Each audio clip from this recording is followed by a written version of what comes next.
Hey everyone, and welcome to day 13 of my horror movie review marathon, and I've got your Creepshow 1982 movie review.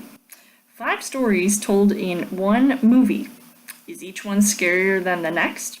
So as far as the story goes, released in 1982, George A. Romero is at the helm of yet another horror film that tells of 5 horror tales from a boys' Creepshow comic book.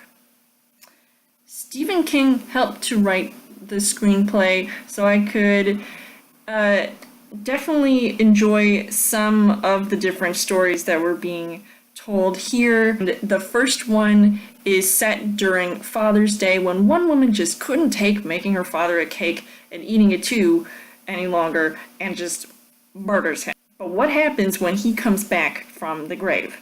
I know that I definitely jumped, and it felt like a very quick story to get through, and it was creepy with a little bit of comedy here and there. The second tale has a dopey farmer who discovers a meteor that turns things into plant life, aka everything's green and growing, and it doesn't look like it's gonna be stopping anytime soon. It definitely felt corny, but also crazy when everything was just rapidly turning into a plant, and it didn't matter what it was, especially when the guy himself was started to turn into a plant. Or it felt like a Goosebumps episode, Stay Out of the Basement, but it also feels kind of like a sad story too, for this one guy having to deal with all this. Now, the third tale is about a husband who buries his wife and her lover up to the neck at a private beach, and I thought like that was kind of crazy because it didn't feel like an exact horror story, but I guess if you look at it a certain way, it could be kind of horrifying to be buried alive pretty much. Now, the fourth story has a creature living under the stairs at a college, and this one professor is having to deal with all these other people or getting paranoid or something, having to deal with all of this.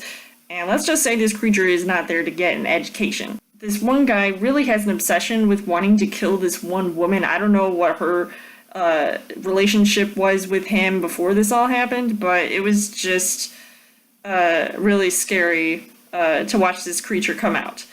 And the fifth and final story is about some mad scientist who is attacked by cockroaches and has to destroy them, but it kind of feels like he's also paranoid, and it kind of reminds me of a Twilight Zone episode. As far as the casting goes, there are some actors that I recognize in this movie. Like, the first story has Ed Harris in it. The third story has Ted Danson and Leslie Nielsen, who I thought, they are normally funny actors, but then they can also pull off serious roles too. You've also got Stephen King, who is in the second story, and I thought that was just really cool because I barely recognized him, even with all those plants on him. So the things that I liked about this movie was that it was a mix of scary and funny, so I did like that combination. And each story is very quick and unique to get through. It's also entertaining in that way as well. I also loved the look of some of these creatures with the makeup and the costume designs. I thought they were very well done and very fitting for this film.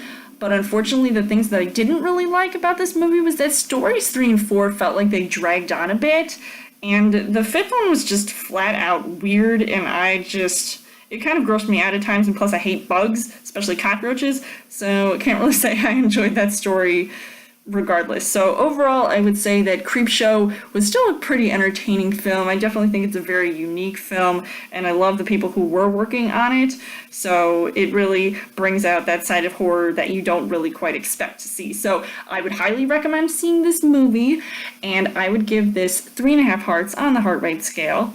So let me know in the comments what you guys thought of Creepshow, and come back tomorrow for day 14 of my horror movie review marathon. And as always, you guys can subscribe to my channel. I've got more movie reviews, movie updates coming every week for a Chill Thursday video. You guys can also like me on Facebook and follow me on Twitter, and I will see you guys later.